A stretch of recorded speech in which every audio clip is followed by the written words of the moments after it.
e hoje nós vamos conversar um pouquinho sobre neoplasias. Na aula de hoje, as nossas metas são compreender os termos e as características das neoplasias, os fatores predisponentes, as bases moleculares e os aspectos clínicos. Entender um pouquinho mais sobre esse universo super importante, não só para o médico oncologista, para o médico patologista, para o médico cirurgião. As neoplasias, elas cursam com aspectos clínicos e aspectos da vida prática de interesse para todos os médicos, como tratar os pacientes e para familiares também, porque são doenças muito prevalentes. Então vamos começar entendendo o conceito de neoplasia.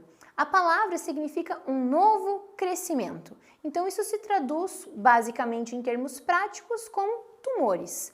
Neoplasias são tumores. E aí a gente consegue ajustar essa nomenclatura segundo o comportamento dessa neoplasia.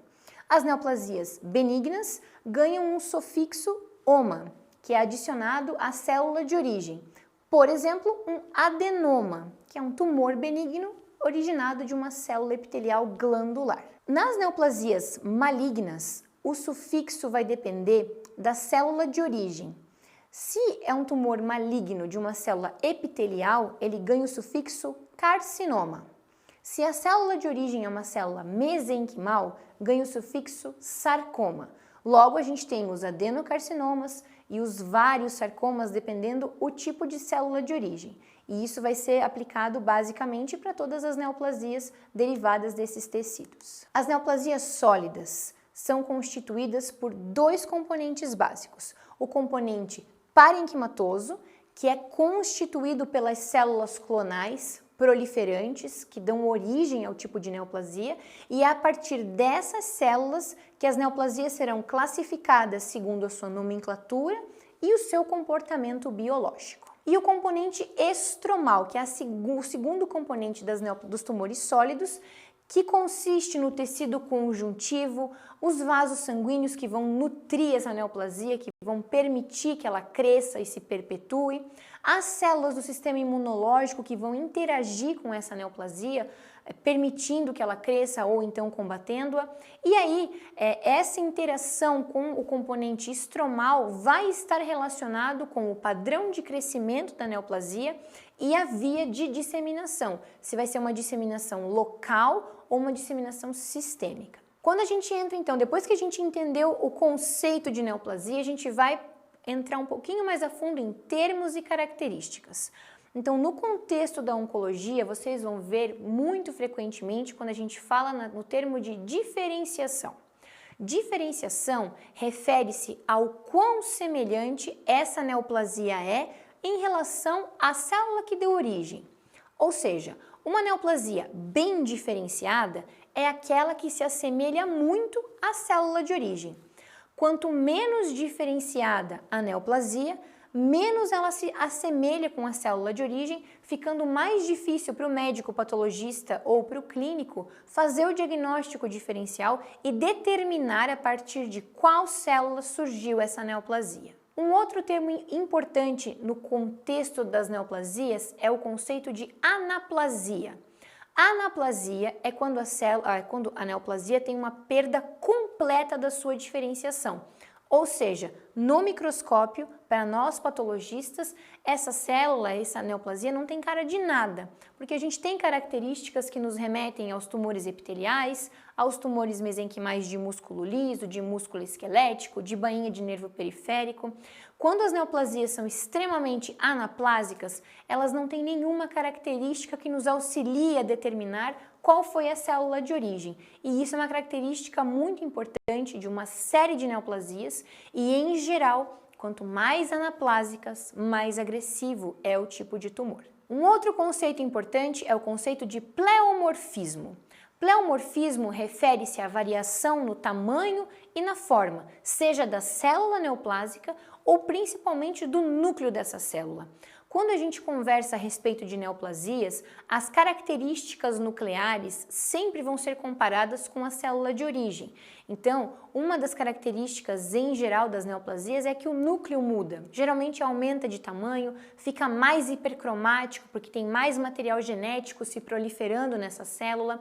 Então a gente fala em pleomorfismo nuclear quando há uma importante variação do tamanho e do formato desse núcleo e, em geral, também quanto mais pleomórficos os núcleos, salvo algumas exceções, pior é o comportamento dessa neoplasia, mais agressiva ela é. Outro conceito importante que também se refere ao núcleo da célula são as figuras de mitose. A célula normal, não neoplásica, se prolifera numa velocidade que dificilmente, quando a gente faz uma biópsia ou um corte histológico, a gente consegue detectar essas mitoses. A maioria das células não está em fase de mitose, elas estão na fase quiescente ali, só mantendo o seu metabolismo celular. No caso de uma neoplasia, a proliferação celular é aumentada. Então, é possível ver mais células se proliferando e quanto mais elas se proliferam, mais mitoses elas realizam. Portanto, torna-se mais fácil observar as figuras de mitose. Quanto mais abundantes as figuras de mitose, mais a célula está se proliferando. E quando isso permanece durante um longo tempo, sem os mecanismos de regulação que a gente vai ver logo em seguida, a gente começa a ter figuras de mitoses atípicas ou formas bizarras. E, em geral, salvo algumas exceções, quanto mais figuras de mitoses a gente observa e se há figuras de mitoses atípicas ou formas bizarras, pior é o comportamento da neoplasia. Vocês observem que a gente avalia, e isso são características muito próprias da patologia, né? A gente avalia uma série de características da morfologia celular para poder predizer o comportamento dessa neoplasia. Outro conceito importante é a perda da polaridade. Em geral, e falando num contexto de epitélios principalmente, o núcleo citoplasma há uma harmonia. Por exemplo, no epitélio respiratório, no epitélio cilíndrico ou no epitélio do colo uterino, por exemplo, na porção endocervical, os núcleos são sempre basais e os citoplasmas são apicais. Quando há uma proliferação neoplásica, há uma perda de polaridade, ou seja, essa distância, essa separação núcleo na base e citoplasma em cima é perdido. Então a gente tem uma desorganização das alturas nucleares, a gente perde a característica arquitetural normal do tecido e isso é uma característica presente nas neoplasias.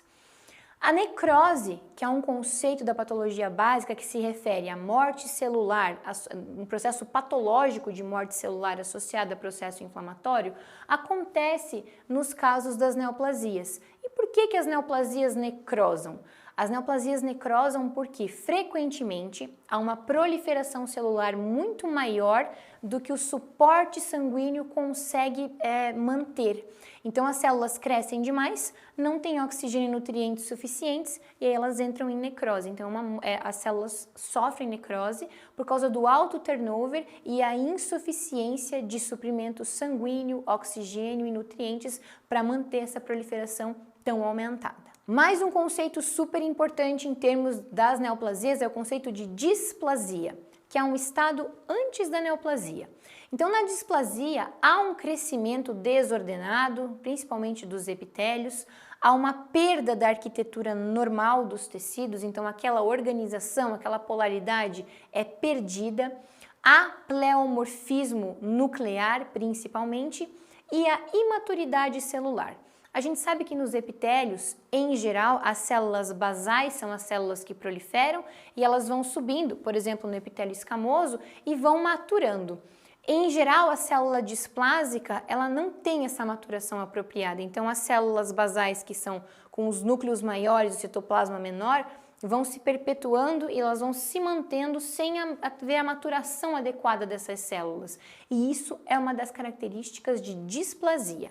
Avançando um pouquinho mais na nossa régua das neoplasias, a gente começa com o conceito de carcinoma in situ. O carcinoma in situ é um epitélio totalmente displásico, todas as camadas, usando de novo o exemplo do epitélio escamoso, todas as camadas têm displasia, porém essa proliferação displásica respeita o limite da membrana basal e não a ultrapassa. Esse conceito é muito importante, pois neoplasias in situ, carcinomas in situ, têm um comportamento totalmente diferente de um carcinoma invasivo. A invasão refere-se à invasão do estroma, da lâmina própria. Invasão significa ultrapassar a membrana basal epitelial, no contexto de carcinomas. E isso é um fator preditivo de prognóstico e de como essa neoplasia vai se comportar nesse paciente. Neoplasias in situ, em geral, têm comportamento muito melhor e um prognóstico muito melhor do que neoplasias invasivas. Quando a gente fala em invasão local, a gente está falando de invasão da lâmina própria e dos tecidos adjacentes. Então, como a gente viu anteriormente, as neoplasias podem ter uma via de disseminação local, serem localmente agressivas, né? Como é o caso de algumas neoplasias, por exemplo, o câncer de pâncreas, ele é muito localmente agressivo, mas também tem capacidade de disseminação de metástases, né? Então, as neoplasias, elas podem ser localmente agressivas ou podem sofrer disseminação à distância, que são as metástases. Metástase é quando um grupo de células, um grupo da célula neoplásica se desloca a partir do seu tumor de origem e vai se proliferar num sítio distante do original, tá?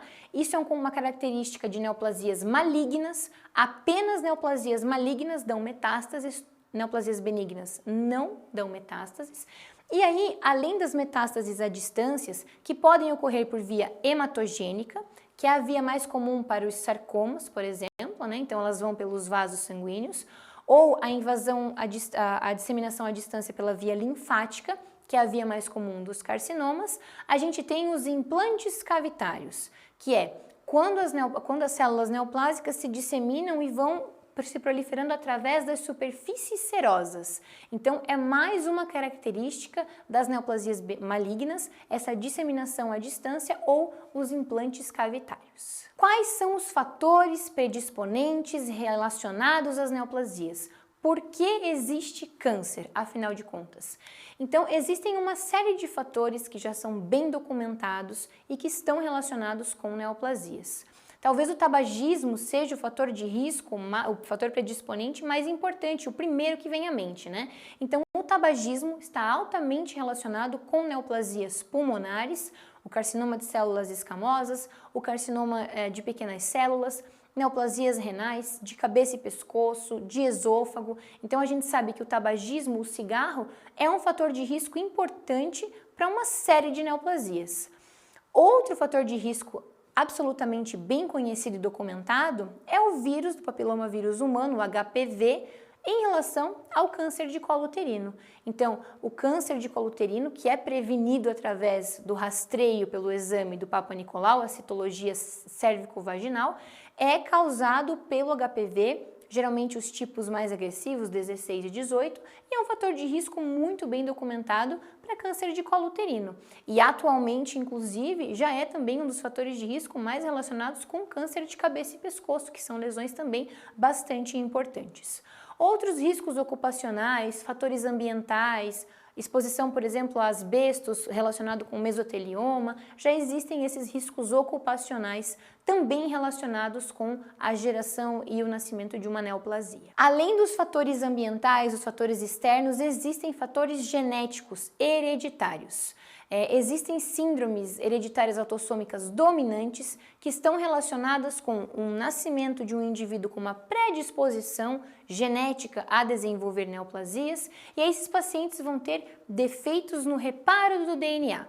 E aí esse DNA, o nosso material genético, a partir do qual são feitas todas as proteínas e toda a constituição do nosso organismo, vão apresentar instabilidades e defeitos, e aí uma das manifestações clínicas mais características é a síndrome de Lynch, onde os pacientes vão ter neoplasias endometriais, neoplasias de intestino, uma série de cânceres que podem ser até não concomitantes, porém no mesmo paciente, isso são familiares. Então, eu tive um avô que teve, meu pai teve, eu também vou ter, então a gente sabe que isso existe, isso já é bem documentado, e a síndrome de Lynch é um desses exemplos. Agora que a gente entendeu os conceitos básicos, a nomenclatura, a gente vai passar pelas bases moleculares, as etapas da carcinogênese, para entender de onde que vem a origem da célula neoplásica e para a gente entender por que a gente está tão relacionado às neoplasias hoje em dia, por que os médicos têm que encarar esse tipo de paciente com esse tipo de doença, tá? Então, as etapas na carcinogênese vão começar na autossuficiência dos sinais de crescimento, que vão permitir que a célula se perpetue sozinha, a insensibilidade aos inibidores do crescimento celular, a célula vai ter um potencial de replicação ilimitado e então vai ter a capacidade de evasão de apoptose. Então são uma série de passos, nós vamos passar por todos eles agora para a gente entender por que acontece a carcinogênese. Então, além dessas que a gente conversou, a gente tem que lembrar aquilo que já foi comentado. As células neoplásicas têm capacidade de invasão local e disseminação à distância, elas vão ter capacidade de fazer indução de proliferação vascular para poder nutrir essa célula neoplásica, nutrir esse tumor, ele poder crescer e se disseminar.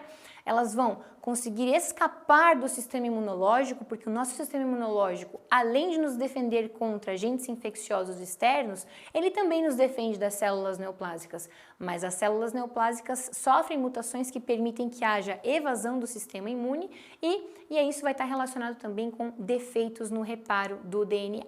Então vamos começar a ver essas etapas uma por uma, de uma forma bem objetiva, para a gente poder ver por que acontecem as neoplasias.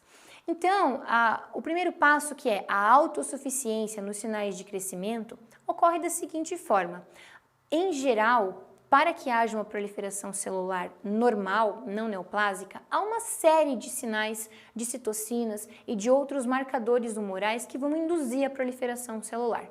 A célula neoplásica não precisa mais disso, ela é autossuficiente, ela sofre mutações em oncogenes e proto-oncogenes que vão gerar estados de proliferação perpétuos, que vão gerar a possibilidade das células se proliferar independente de estímulos externos, tá?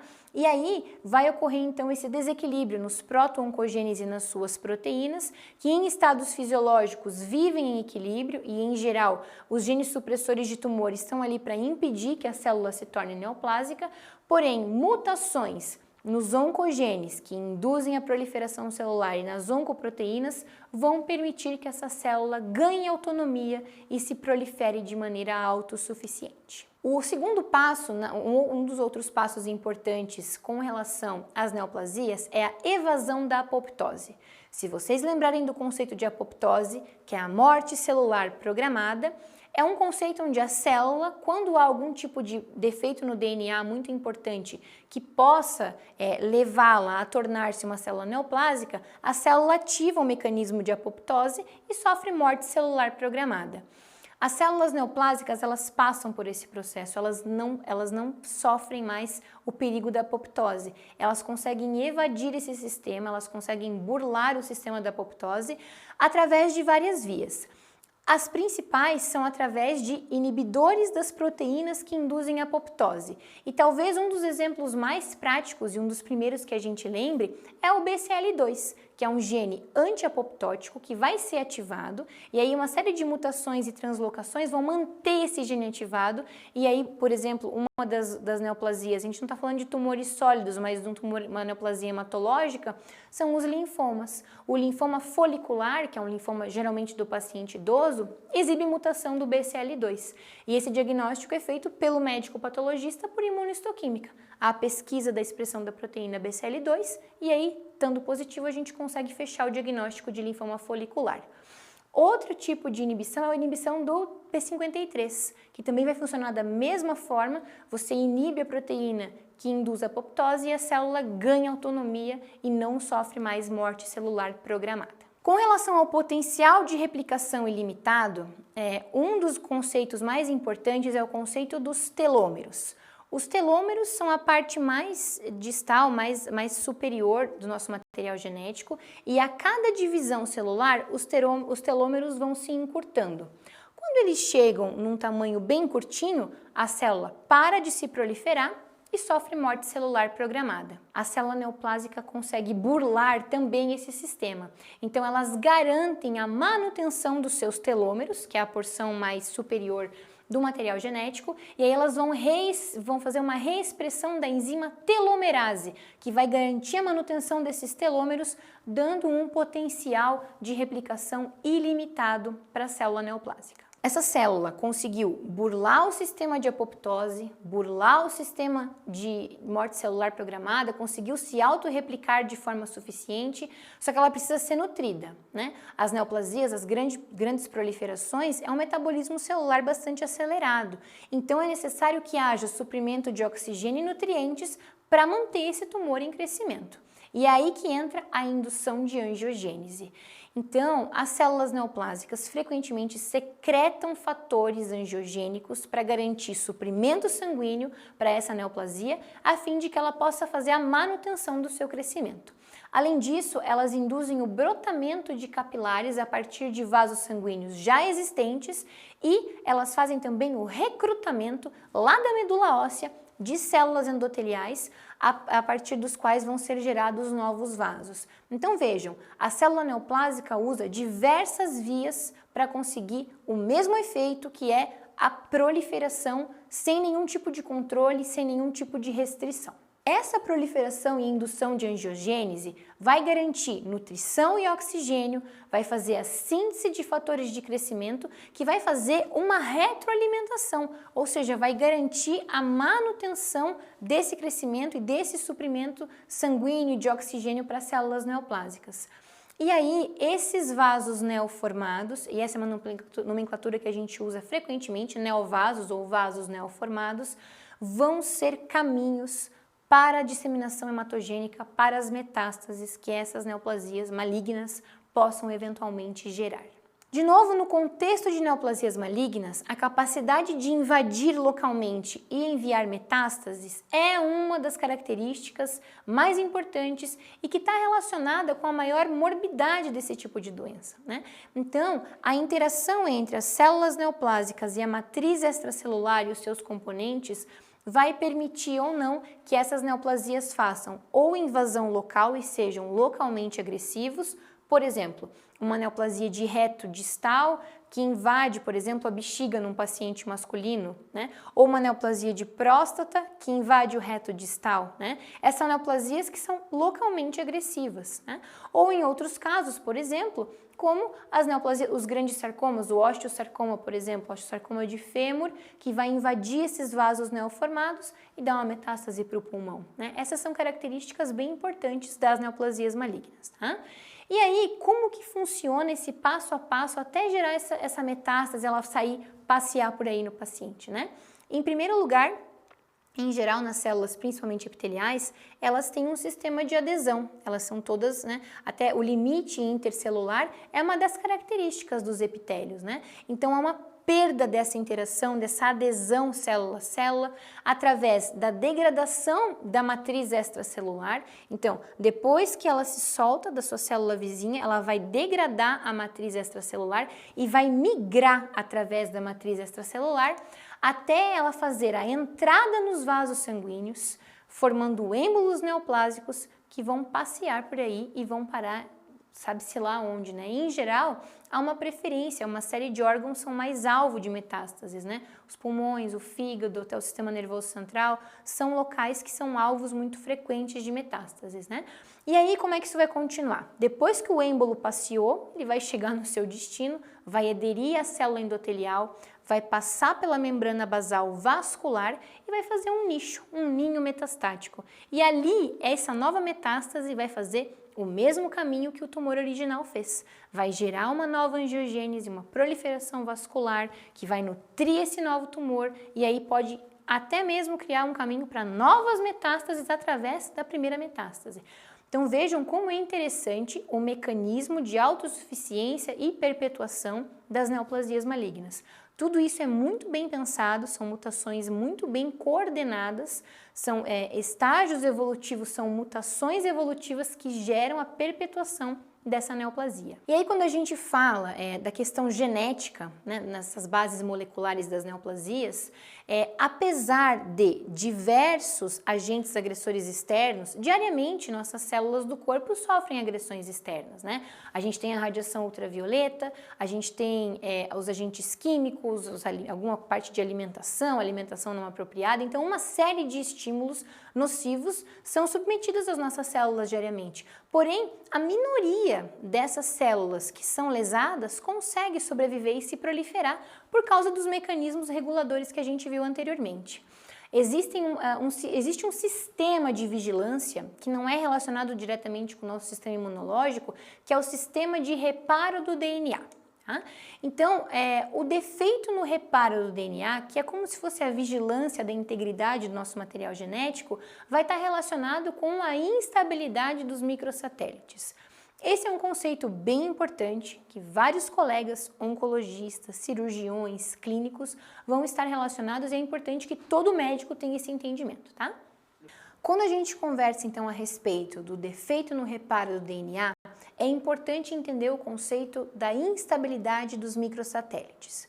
O que são microsatélites? Microsatélites é uma sequência de 6 nucleotídeos que mantém o comprimento constante do nosso genoma. Em alguns casos, durante a replicação celular, ocorrem defeitos, e aí ocorre, em vez das sequências de base nitrogenada serem lidas de forma correta, há algum tipo de troca, algum tipo de inversão, e aí isso vai gerar um acúmulo de mutações. E aí o sistema de reparo do DNA vai servir nesse contexto para impedir que isso ocorra e para permitir que o genoma seja reparado e essas mutações não se perpetuem e não vão adiante, não possibilitando a geração de uma célula neoplásica. Com relação à evasão do sistema imunológico, há uma seleção. A célula neoplásica, quando ela se prolifera, ela seleciona um mecanismo de seleção natural, darwiniano mesmo, de variantes que expressem menos antígenos na sua superfície, de forma que elas expressem menos moléculas do sistema de histocompatibilidade e aí elas vão se tornar invisíveis ao sistema imunológico, podendo evadir e passar pelos mecanismos de defesa normais. Essa característica são essas expressões de moléculas de superfície e é a partir desse mecanismo, dessa questão de se evadir do sistema imunológico, que uma série de terapias antitumorais vem agindo. As novas terapias antitumorais, as imunoterapias, agem nesse contexto, sensibilizar o sistema imunológico para que ele detecte a célula neoplásica e a combata. Atualmente, as terapias antineoplásicas não se fala mais só em quimioterapia, as quimioterapias convencionais, aquela que cai o cabelo, cai a sobrancelha.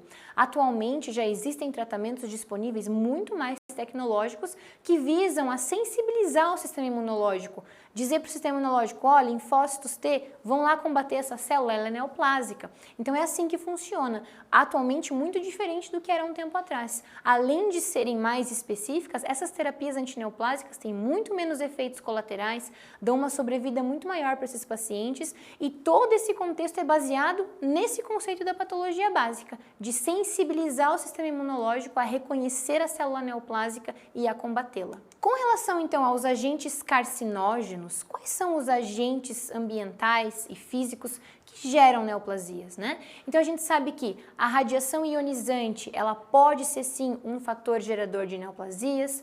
Uma série de vírus e bactérias estão relacionados com alterações no nosso material genético, alterações no genoma que levam à geração de neoplasias. Exemplos bem emblemáticos, por exemplo, é o HTLV tipo 1, que infecta o linfócito TCD4 e vai estar relacionado com uma série de leucemias e linfomas. O HPV, como a gente já conversou, existe um HPV de alto risco que vai fazer uma integração do genoma viral à célula do hospedeiro, à célula epitelial do epitélio do colo uterino, e aí vai estar relacionado com o câncer de colo uterino, que atualmente é um câncer prevenível com vacina. Então vocês vejam que há uma mudança de conceito ao longo de todas essas evoluções nas terapias e na prevenção do câncer.